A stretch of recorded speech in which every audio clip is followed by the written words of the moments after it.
Eu tenho um irmão tão preguiçoso, mas preguiçoso. Ele foi arrumar um emprego numa fazenda, o dono da fazenda disse, o serviço aqui é pesado. Ele disse, tudo bem, eu quero é trabalhar. Ele disse, ah é, então tá bom. Ô menino, traz aí o Machado. Ele disse, doutor, Machado não, que eu lembro da minha sogra que morreu. O nome dela era Maria Machado. Ele disse, ah, então tá bom. Menino, traz aí uma enxada pra esse rapaz.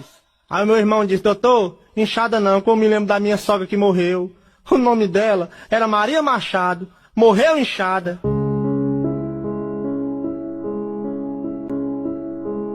Aí o homem disse, ah, então, tudo bem. Ô menino, tá aí uma foice aqui?